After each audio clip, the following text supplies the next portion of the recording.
All right, so NASA event weekend number 2 is coming up this weekend. So just want to go over the car and make sure we're good to go for Saturday and Sunday. Also just want to clean up like rubber all over the car with that our 3 rubber race remover, race rubber remover. That stuff works really good.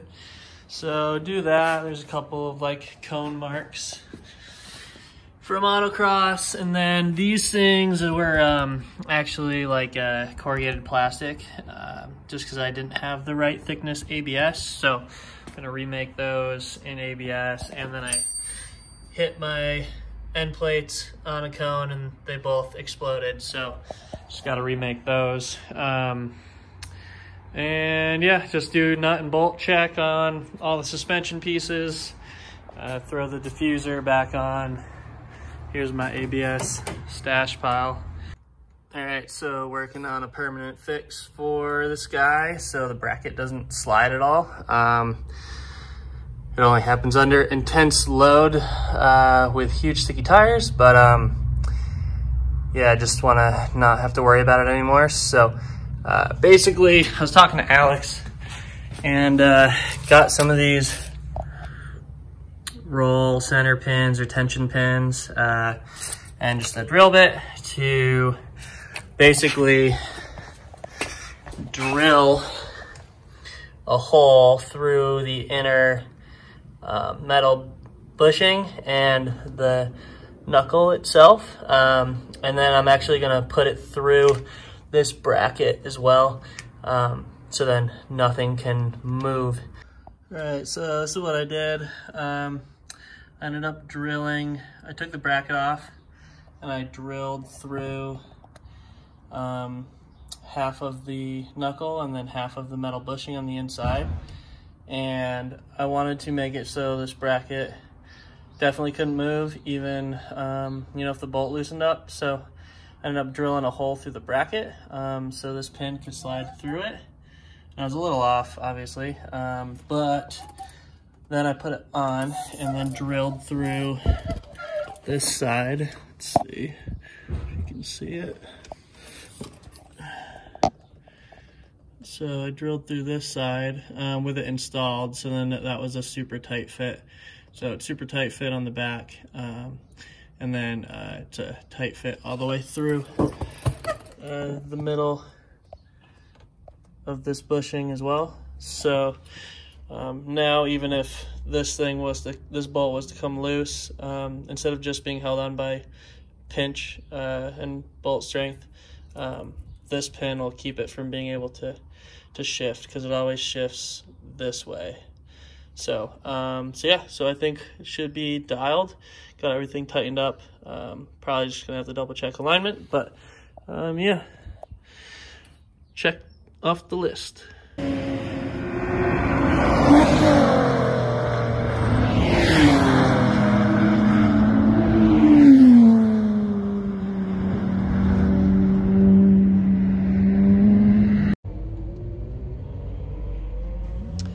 Okay, so this is day 1, round 2 of NASA Utah.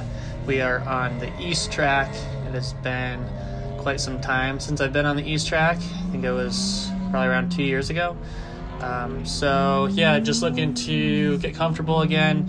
I left the car in the settings I had for autocross. It felt really good, so I figured that would just be a good starting point. I did have some understeer on the first event, so the sway bar is a bit stiffer. I adjusted the front splitter on the car, and yeah, we got the Toyo RRs on here. So just looking to feel it out and get comfortable. Session 1.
the car was kind of loose.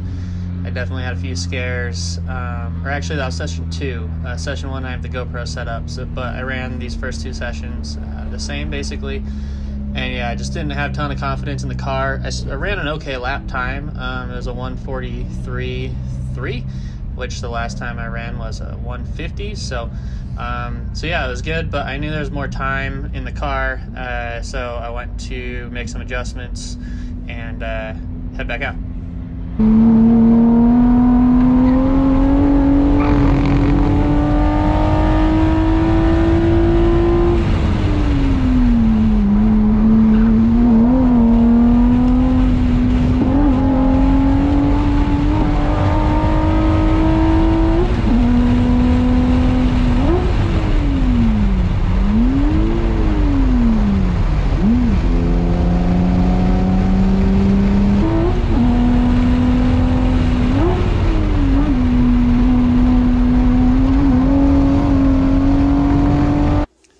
So that was day 1. I don't know why, but I kept missing that shift multiple times the remainder of the day, which was kind of annoying. So I had a couple of good laps going and then blew it there.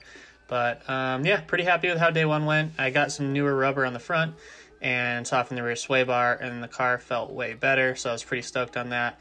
Here I'm just tightening up the top mounts on the coilovers. They worked themselves loose a little bit, probably just because I was smashing curbs and you know, the rumble strips. So but yeah, on to day 2.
So this is my lap on the bottom, and then the lap on the top is from the winner of TT4.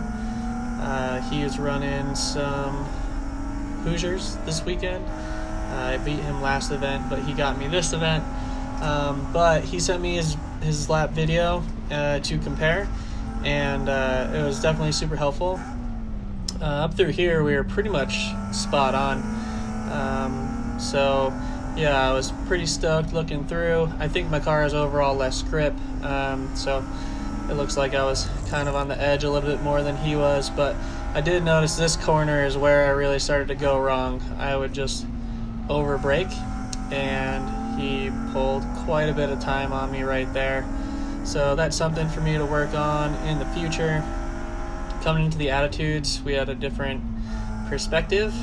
He hit a lot of curb too, and it definitely got him a little bit of time on there as well, so he gapped me a little bit more. But I did nail these next 2 turns, so I kept it at about the same distance here and through Clubhouse this next turn, I believe, at least. I think maybe I've even got a little bit back, but into here I hit the brakes a little too much as well. So I think he pulled out a little bit more time there. And as you saw the lap before, I just came into here a little too hot and tried to stay on the throttle to not blow the lap, and got a little sideways, which was pretty fun. So yeah, not bummed. 142.8 for the weekend. I was pretty stoked, and I have some stuff to improve on. All right, it's the day after NASA round 2, and it's pissing rain today, so was way stoked that the whole weekend was great weather. Just overcast, which is awesome. The thing right now though is I was getting a weird misfire only when the car was hot and at idle. So I'd come off the track, and then when I'd idle into the pit, it would start doing misfire.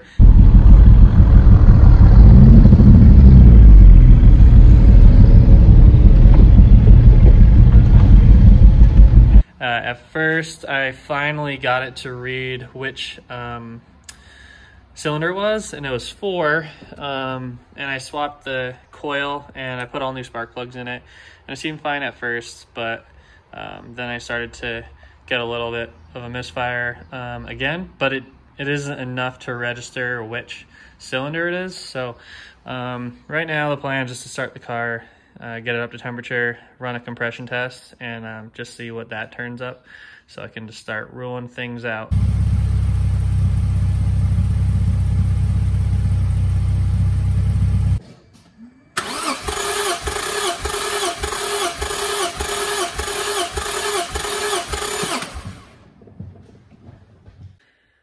Okay, so I've been having problems with this Harbor Freight tester that I bought. Go figure, right? But I did a little digging and I figured out the reason, or at least what should be the reason. So I've never gotten this thing to read above 120.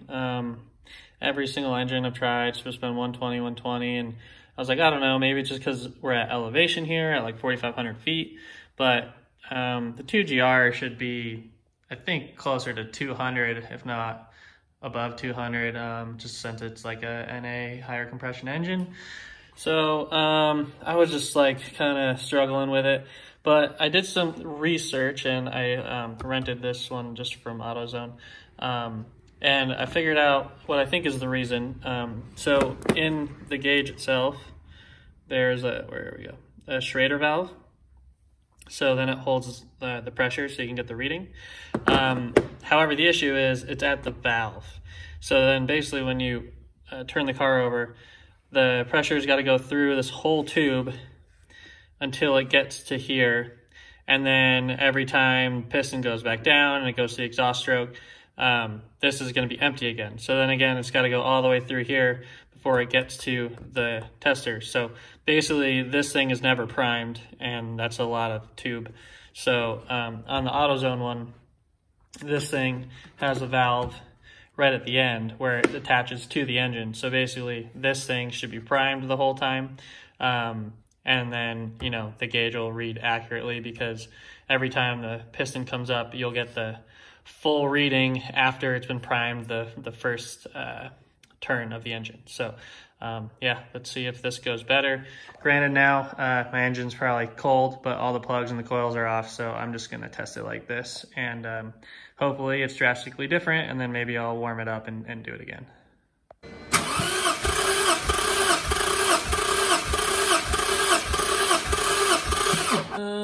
Well, that's higher. I don't know if it's better.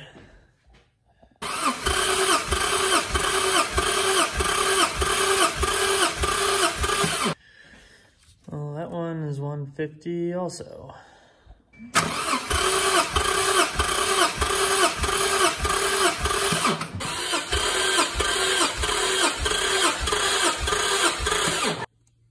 $155.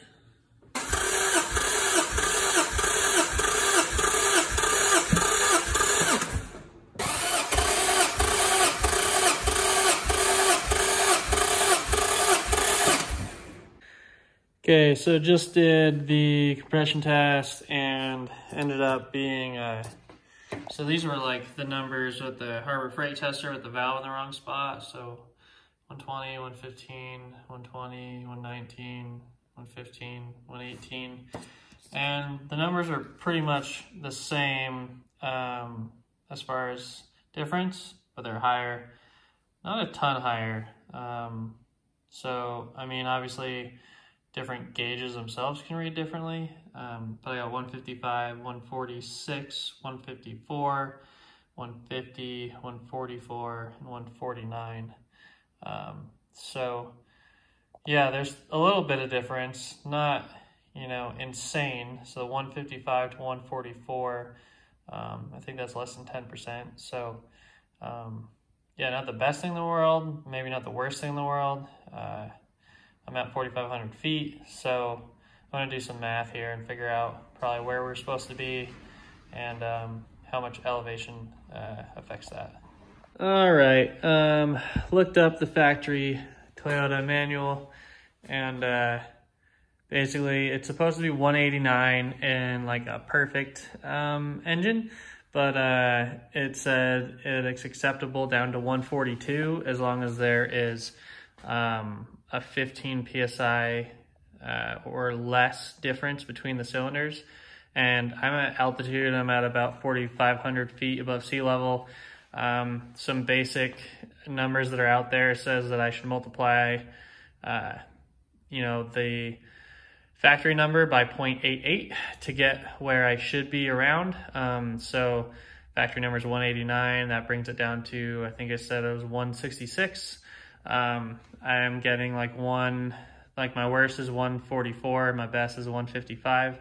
So yeah, it's within the spec for tolerance difference between cylinders, and it's not quite max, but it's definitely within reason. So not the best results in the world, but also not the worst results in the world. Could definitely be just due to, you know, the actual tester. I was gonna hook up the gauge that I had, because that actually worked, just the tube and the way that was set up didn't work, to here, just to test the difference between the gauges, but the sizing was different, so I couldn't do that. But yeah, I don't think my hesitation at idle is an engine thing, which is great. So I feel like it's probably electrical. I don't know if that's ECU related or wiring related. I might just clean off the connectors the best I can, put it back together. I also might do this test tomorrow when the battery is all charged, because I've been doing a bunch of random different things and having it set up differently, and battery isn't fully charged anymore. So that, along with the temperature of the engine, cooled down a bit because I've been running around trying to figure out this tester thing, and I didn't feel like putting it all back together and taking it back apart. So yeah, I think I'm gonna run this test tomorrow, heat the engine back up to operating temperature, have a fresh battery, do it again. All right, so these are the plugs. They've only seen one day of the track. And yeah, after getting the fuel injectors cleaned, these look very similar, which is great.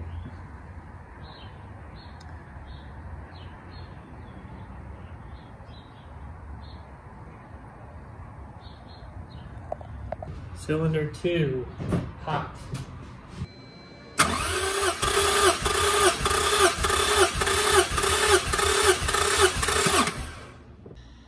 All right, did the compression test again when it was hot. It was cold last time because the compression tester was not working, and engine cooled down by the time we got to doing it. So yeah, old cold pressures were 155, 146, 154, 150, 144, and 149. So for the most part, everything correlated. 5 was higher than it was before in comparison. So that was the only one that kind of stood out, being a little different. But I also realized this fitting on here wasn't tightened all the way. So I got it all snugged up, made sure everything was tight, made sure the engine was warm, did it again. So yeah, 1 was 165, 2 was 255 or 155, 3 was 163, 4 was 159, 5 was 160, and 6 was 154. So yeah, within the 15 psi, and then adjusted for altitude, perfect compression was like 166. So number 1 was basically perfect, and then pre-altitude minimum was 142. So yeah, I definitely am within spec on everything. So I think the engine itself is fine, which is great. But yeah, just gotta figure out, gotta just keep checking stuff off the list of like why I'm, you know, getting a misfire. So yeah, I gotta wait for another code to pop up, see if it's the same cylinder, which was cylinder 4, which I got 159, so not even the lowest. And yeah, everything should be good. And again, the plugs looked great. So yeah, I think it's probably something stupid. I'm gonna clean the connectors and go from there. Just didn't really make the time to take video at the event, but Saturday morning, the track was pretty fast in the morning, but I didn't really have the car set up ideally. I ended up having it set up more autocross style with the rear bar on full stiff, whereas the first round I had the rear bar on the softer setting. So yeah, it was definitely kind of tail happy. I wasn't super confident in it. I almost spun in like the fastest section of the track. First time out, definitely got the heart going a bit. I think one of the biggest reasons was the splitter. I had fixed the splitter angle, so it's actually like -1 degree, whereas before I tried to have it set to 0, but the material I made it out of, it kind of expanded and changed that to pointing up ever so slightly. Putting the splitter down to -1 degree was massive. The front end was way more planted, and I could tell I was making quite a bit of downforce because my air dam, which I originally cut before I had, or this ABS, before I had made these adjustments, it ends up being like basically almost the same height as the bumper. And when I came in from the first session, the ABS was like under the bumper. So that's why there's tape all over it, because I was trying to keep that thing from kind of bending down under the bumper. At least the bumper would kind of come down with it. Yeah, definitely huge improvement there. A lot of front downforce. So I ended up putting the rear to the softer setting like before, but I ended up getting some newer front tires. They're not on the car right now because they're at the track. They're Toyota R's. But I got some newer front tires. The rears that I've been using were newer than the fronts when I got them, so they didn't have the same amount of heat cycles. So I'd got some newer ones for the front. So I hope that they were probably around similar heat cycles. And yeah, the car didn't push anymore. So I think it was the mix of getting the right tire up front and fixing the front downforce levels. The car ended up being very neutral, and I was really happy. It was really fun to drive. My whole cooling setup, this thing, it doesn't budge above like 190 so far. Hasn't been a hot day, but that's definitely working great, so stoked on that. Yeah, my friend in the BMW, he put on some brand new sticky Hoosiers and went stupid fast, so there's no hope there.